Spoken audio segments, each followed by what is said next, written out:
दुर्गा। भाभी माँ, अंत भला तो सब भला। चलिए अच्छा हुआ हम सब के विचार एक बार फिर मिल गए। हाँ, मुझे अपने बच्चों पर खुद से ज्यादा भरोसा है दुर्गा। इसी भरोसे के सहारे तो मैं अब तक जिंदा हूँ। ये आप कैसी बातें कर रही हैं भाभी माँ? आपको तो अभी पूरे 100 साल जीना है। हाँ, देखिए ना, इसकी जिम्मेदारी भी तो निभानी है। ये बात तो ठीक है देवर जी, लेकिन मुझे निर्मला देवी का अफसोस है। काश कुछ वक्त वो हम लोगों के साथ भी बिताती, लेकिन जिंदगी और मौत तो ईश्वर के हाथ है। उसकी मर्जी के आगे हम क्या कर सकते हैं? तुम बिल्कुल ठीक कह रही हो चंद्रिका। हमें अपनी गलती का एहसास तो हुआ, लेकिन बहुत देर से हुआ। अब हम पश्चाताप के सिवा और कर ही क्या सकते हैं? तुम ठीक कहते हो राहुल। पश्चाताप से बड़ा प्रायश्चित और कोई नहीं हो सकता है, और प्रायश्चित करने के हमारे पास दो ही तरीके हैं। एक तो चंद्रिका को दुनिया की हर खुशी दे, और दूसरे हमारे स्वर्गीय भाई और निर्मला भाभी की आत्मा की शांति के लिए भगवान से प्रार्थना करें।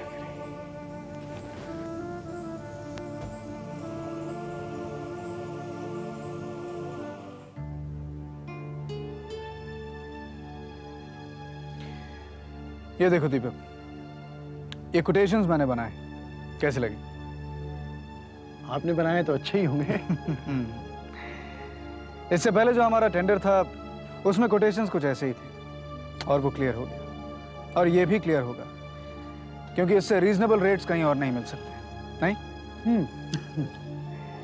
एक बार ये टेंडर क्लियर हो गया ना, फिर देखना हमारा काम कहां से कहां पहुंच जाता है, और हम लोग बहुत आगे पहुंच जाएंगे, बहुत आगे।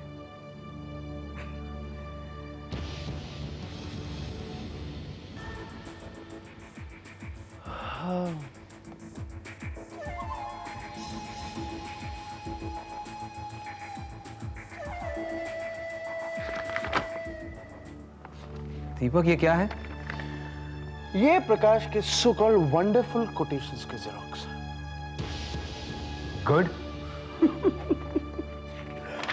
उसका कहना है कि अगर ये टेंडर उसको मिल गया तो उसकी तो लाइफ बन जाएगी। लाइफ तो जरूर बनेगी दीपक, और इसी टेंडर से बनेगी, लेकिन प्रकाश की नहीं, मेरी बनेगी।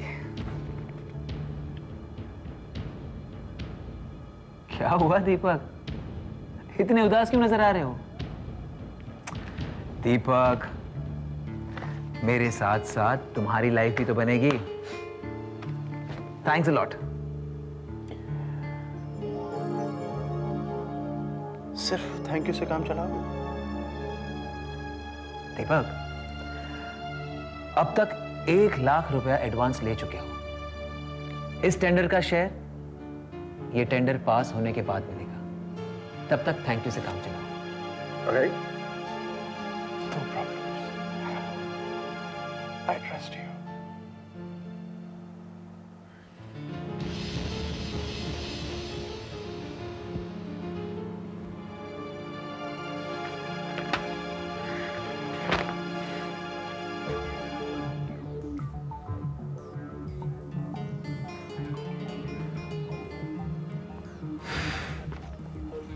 प्रकाश,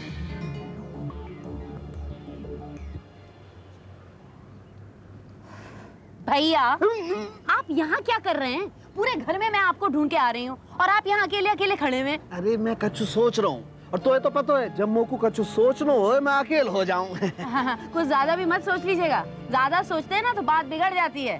क्या मतलब है तेरा? मेरा मतलब ये है कि मुझे आपकी राजनीति की बातें समझ में नहीं आती। पहले तो आप दीपक और कुसुम से इतनी नफरत करते थे, और अब ये दीपक आपके लिए इतना इम्पोर्टेंट हो गया है। अरे राधे राधे, तू भी कभी कभी उर्मिला बावले पने की बात करने लग जाए है? अरे देख भाई, तेने वो कहावत ना है सुनी? भैया कभी कभी फोटो असल आदमी से ज्यादा असरदार होए, और मैं वो ही कर रहा हूँ। तो ठीक है, इतना तो मैं भी समझती हूँ। हाँ तो जे बात और समझ ले कि जे मैं अपने लिए ना कर रहा हूँ। हाँ अरे तू जाने कि सुप्रिया और प्रकाश कैसे हैं, उनके लक्षण तू देख रही है। अरे अपनों भी तो कोई वह घर में होना चाहिए। जा दिन दीपक कुमार प्रकाश को पार्टनर बन जाएगा, समझ ले अपन ने किलो फतेह कर लिया। लेकिन भैया सुप्रिया तो अब बिल्कुल ठीक चल रही है, और देखिए ये लड़की है बहुत तेज, अगर उसे इतना सा भी शक हो गया ना तो सारी की सारी बात खराब हो जाएगी। अरे राधे राधे, अरे तुम को का इतना बेवकूफ समझ रही है का है? अरे देख मैं जो कुछ भी करूंगा एकदम जमा कर करूंगा, बस तू तो सुप्रिया को पटा कर रख, वैसे अच्छी अच्छी बात कर। हाँ अरे देख भैया, जैसे जैसे तेरी बातन से सुप्रिया खुश होकर के फलेगी फूलेगी, वैसे वैसे अपना दीपक कुमार फलेगा फूलेगा। हाँ ये क्या बातें हो रही है? तू यहाँ क्या कर रही है? दीदी इनका दिमाग तो है ही खुराफाती, लेकिन आप क्यों इन्हें शय दे रही है? हाँ, मैं शय? अब सुप्रिया इतनी अच्छी लड़की है, हम सबका कितना ख्याल रखती है, अब उसकी बुराई करने से क्या फायदा? ओहो तो फिर शुरू हो गई। अरे प्रमिला देवी को तो प्रवचन देने की बीमारी है का है? अरे देख भाई, हमें कौन की बड़ाई करनी है कौन की बुराई करनी है जे तेरे से ना सीखना है, समझ गई? अब तू जा किचन में जाकर के अपना धंधो देख। और हाँ सुन, हम दोनों के लिए 2 गर्मा गर्म चाय भिजवा दे, मलाई डाल दीजिए जरा, जा।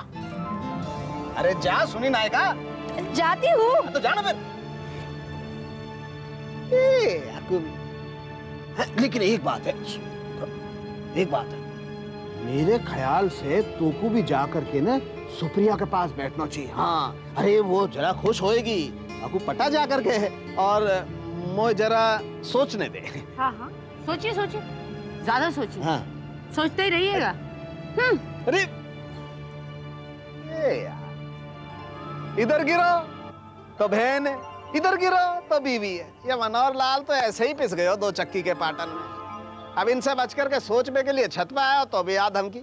अब क्या करूं, बाकी बिहारी लाल तेरे पास आ जाऊं का?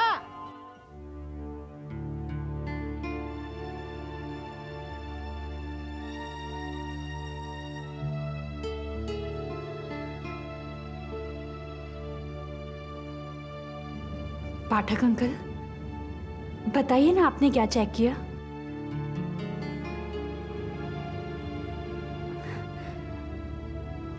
अंकल पापा कहते हैं तुम्हारे पाठक अंकल कुछ भी कर सकते हैं। अब अंकल 5-6 महीने तो बहुत कम होते हैं ना, मुझे थोड़ा सा और एक्सटेंशन दे दीजिए।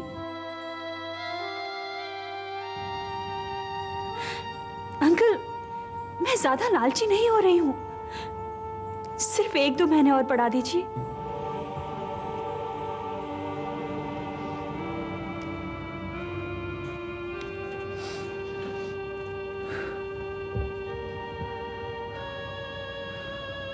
काश मैं ऐसा कर सकता बेटी, लेकिन मैं मजबूर हूं। तुम्हारी बीमारी ही ऐसी है, मैं चाहकर भी तुम्हें अपनी उम्र नहीं दे सकता।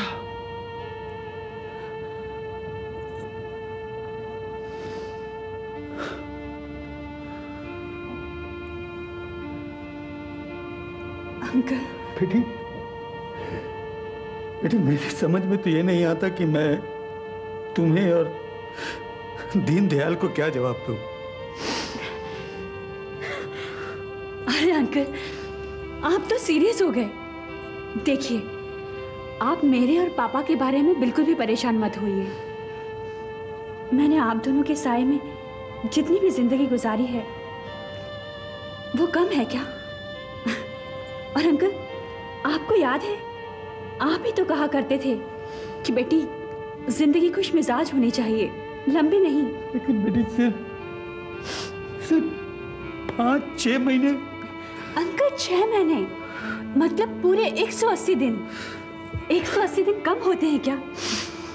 अंकल आप देखना, इन दिनों में मैं खुद भी बहुत हंसूंगी और आपको भी बहुत हंसाऊंगी।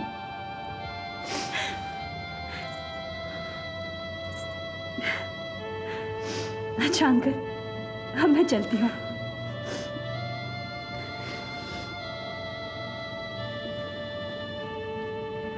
अंकल आपने मुझे ये तो बताया ही नहीं कि शर्त कौन जीतेगा, मैं या प्रकाश? ये शर्त तो जीत गई बेटी। मैंने रिपोर्ट पढ़ी है, बेटा ही होगा। Thank you uncle, thank you.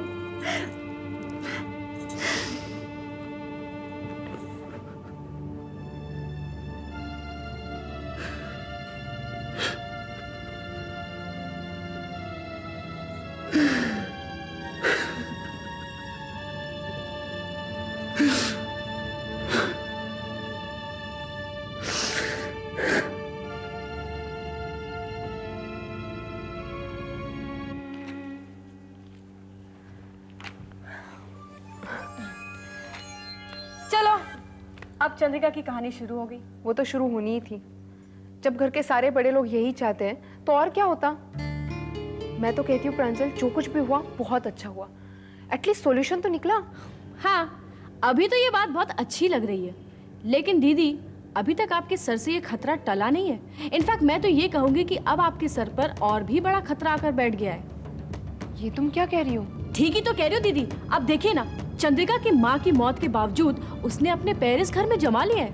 I am not be shocked अगर उसने कल को बड़ी माँ को इमोशनल ब्लैकमेल करके अपना हिस्सा तक मांग लिया, तब कौन सफर करेगा? आप ना, आप ही को सब कुछ भुगतना पड़ेगा। यू हैव अ पॉइंट प्रांजल, ये सारी बातें तो मैंने सोची ही नहीं थी। तो अब सोचिए ना। और फिर चंद्रिका को राहुल भैया ने अपनी बहन भी मान लिया है। और फिर दीदी सबसे ज्यादा देनदारी तो भैया और भाभी की ही बनती है ना। कहीं ऐसा ना हो कि कल को बहुत बड़ी परेशानी आ जाए आपके सर पर और फिर आप कहें कि प्रांजल ने आपको समझाया ही नहीं। इसलिए मैं कहती हूँ दीदी कि गौर से सोचिए अब आप। मैं चलती हूँ।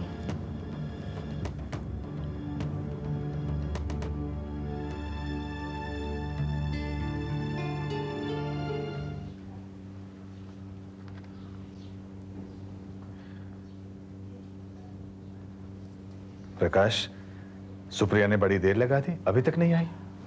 डैड आप फिक्र मत कीजिए, आती ही होगी। आती ही होगी नहीं, आ गई। ये बेटा इतनी देर कहाँ लगा दी? बताती हूँ पापा, बताती हूँ। जी का मिठाई को डब्बो। अरे बिटिया तो डॉक्टर के गए कि ससुरे हलवाई के चली गई है। ये काय वास्ते ले आई? मामा जी, मैं शर्त जीत गई। ये लीजिए, मिठाई खाइए। सुप्रिया, ये शर्त मिठाई, ये क्या बात है भाई? पापा पहले मिठाई तो खाइए। हाँ लो मिठाई तो खाओ। हाँ। ले भाई तू भी खा थोड़ी सी। जीजा जी, बात यही है कि आपको पोता ही होगा। है गई ना बात? अरे हमारे ज्योतिषी ने तो पहले ही कह दी भैया। अरे ठहर जा बेटी, अरे एक आध पीस और खा लेंदे भाई, ज्योतिष के नाम को भी तो खाऊंगा कि ना। बिल्कुल बिल्कुल। लेकिन आपके ज्योतिषी ने मुझे भी कुछ कहा था, कुछ याद आ रहा है कि नहीं? अरे हाँ यार, कछु कही तो ही, कछु होएगो, अचानक होएगो, पर याद ना आ रहा सुसु। अरे मेरे ख्याल से अचानक मिठाई खावे की बात कर रहा होगा यार, जो खानी ना। तू खा। अरे बस एक ही पीस खा, मोटी आ जाएगी तो बुरी लगेगी प्रेमिका देवी। मामा जी, ये लीजिए और खाइए। अरे मैं सारा डब्बो रख लूं बिटिया, उनको मत खिलाया ज्यादा, मोटी हो जाएगी। औरत मोटी अच्छी ना लगे। तू खा ला। 50-50 ये हुई ना बात।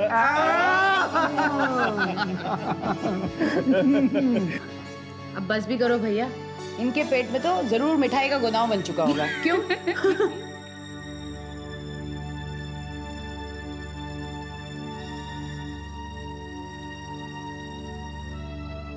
मामी जी, मेरी सबसे बड़ी चिंता यही है कि मेरे ना रहने का दुख प्रकाश कैसे सहन करेंगे।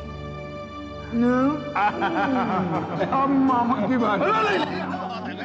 अरे मोटे हो जाओगे।